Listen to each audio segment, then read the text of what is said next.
శ్రీకృష్ణుని మనసులో రాధారాణియే వాసమై ఉంటుంది. ఆమె కాకుండా ఆయనకు ఇంకా 8 మంది రాణులు ఉన్నారు. వారిలో రుక్మిణి పట్టపురాణి.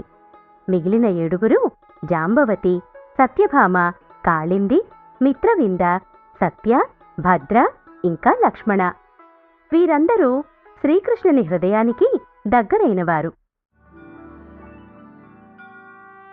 వీరిలో సత్యభామకు తాను అందంగా ఉంటుందని ఎంతో గర్వంగా ఉండేది.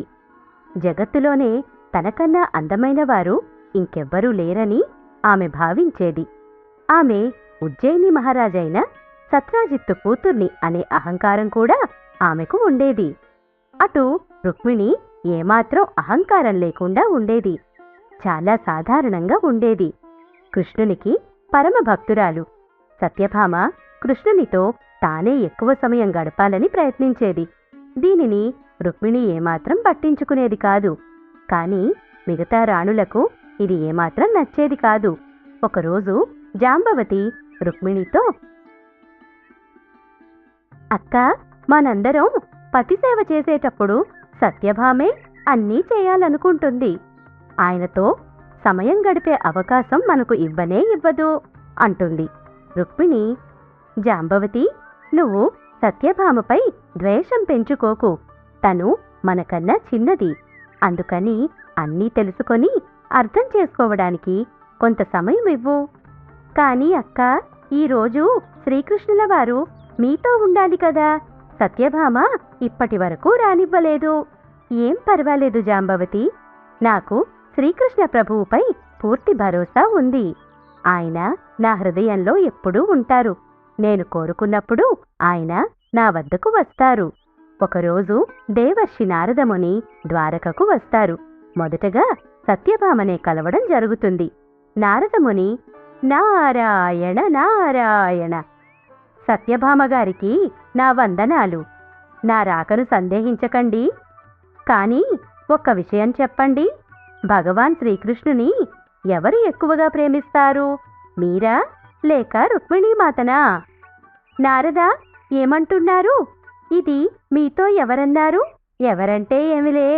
ద్వారకలో ప్రజలందరూ రాణి రుక్మిణియే శ్రీకృష్ణుని ఎక్కువగా ప్రేమిస్తుంది అంటున్నారు. కాని అందం విషయంలో మాత్రం మీరే ఎక్కువ సుమి. ఇది మాత్రం నిజం. మీరు చిన్నరాణి. కాని శ్రీకృష్ణుని వశపరుచుకోవడానికి ఇది సరిపోతుందా? దేవర్షి, మీరే చెప్పండి. శ్రీకృష్ణుల వారు అందరికన్నా నన్నే ఎక్కువగా ప్రేమించాలంటే ఏం చెయ్యాలో? ఆ విషయం గురించే నేను ఇక్కడికి వచ్చానమ్మా. శ్రీకృష్ణుల వారిని మీరు దగ్గర చేసుకోవడానికి నా దగ్గర ఒక ఉపాయం ఉంది.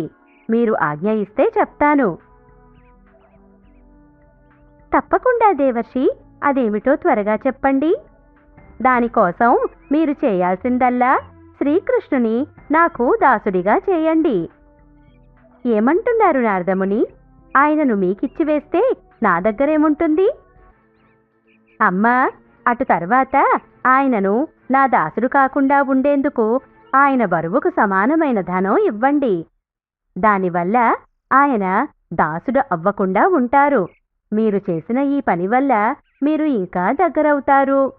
కాని ఆయన బరువుకు సమానమైన ధనం మీ వద్ద ఉందా?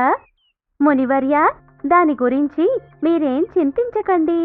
నా వద్ద ధనానికి ఎలాంటి లోటు లేదు. నేను సత్రాజిత్తు మహారాజు కూతుర్ని. ఈ పనిని మనం త్వరగా పూర్తి చేద్దాం. నారాయణ నారాయణ.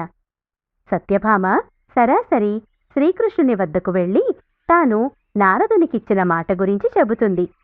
అప్పుడు శ్రీకృష్ణుడు ఆమెతో, ఏమంటున్నావు సత్యభామ? నువ్వు నిజంగానే నన్ను నారదునికి దాసుణ్ణి చేయాలనుకుంటున్నావా? మీరేం బాధపడకండి ప్రభూ, నేనలా ఏం జరగనివ్వను. శ్రీకృష్ణుడు ఆమెకు నచ్చ చెప్పాలని ఎంతో ప్రయత్నిస్తాడు.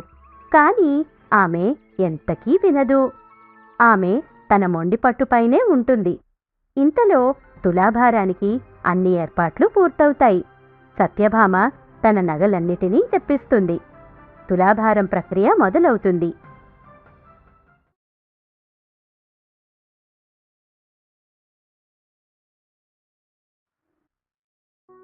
తరాజుకి ఒక పక్క కృష్ణుడు కూర్చుంటే రెండవ పక్క వజ్రాలు, బంగారం మొదలైన విలువైన ఆభరణాలు వేస్తారు.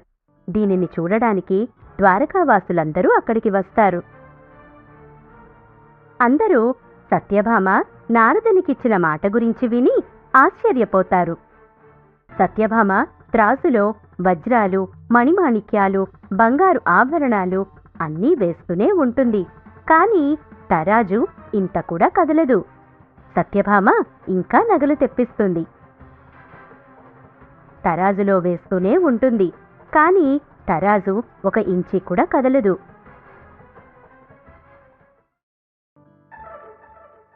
అమ్మా, మీరు గనక కృష్ణుని బరువుకు సరిపడా ధనం ఇవ్వలేకపోతే ఆయన నాకు దాసుడవుతారు. ఇది గుర్తుపెట్టుకోండి. ఆశ్చర్యంగా ఉందే, తరాజు ఇంత కూడా కదలటం లేదు అంటుంది సత్యభామ. ఆమె ఇంకా నగలు తెప్పిస్తుంది. వాటిని త్రాసులో వేస్తుంది. కాని శ్రీకృష్ణుని బరువు ముందర త్రాసు అస్సలు కదలదు.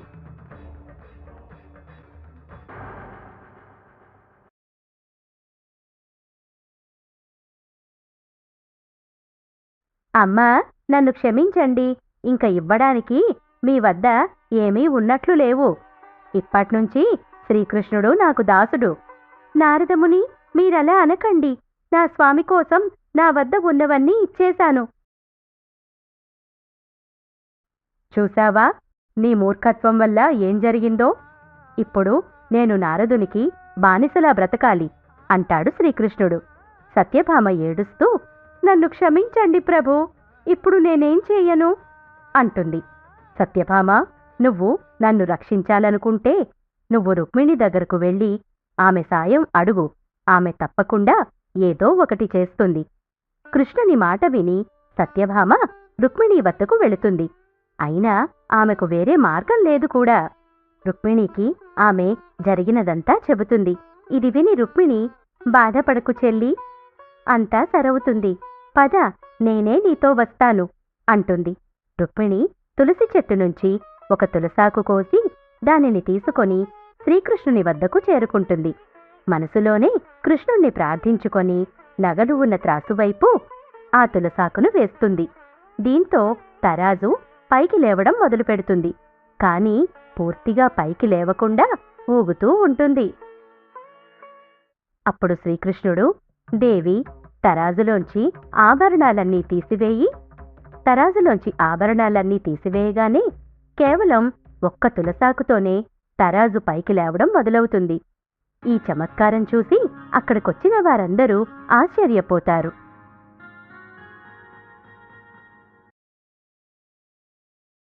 సత్యభామ ఏమీ మాట్లాడలేకపోతుంది. ఇదంతా చూస్తూ అలా ఉండిపోతుంది. శ్రీకృష్ణుడు తరాజులోంచి కిందికి దిగి సత్యభామ వద్దకు వచ్చి, నువ్వు నా కోసం ఆభరణాలన్నీ ఇచ్చేశావు. కాని దానిలో నీ భక్తి లేదు. కేవలం నీ అహంకారం మాత్రమే ఉంది. కాని రుక్మిణి మనసులో కేవలం భక్తిభావం మాత్రమే ఉంది. అందువల్లే ఒక్క తులసీదళమైనా నాకన్నా అధిక బరువు తూగింది అంటాడు. సత్యభామ, నన్ను క్షమించండి ప్రభు. ఈరోజు నారదముని వల్ల నాకు సరైన గుణపాఠం లభించింది. నా అహంకారం నశించింది. ఇప్పటి నుండి నేను స్వచ్ఛమైన మనసుతో, భక్తితో మిమ్మల్ని పూజిస్తాను అంటుంది. నారాయణ నారాయణ.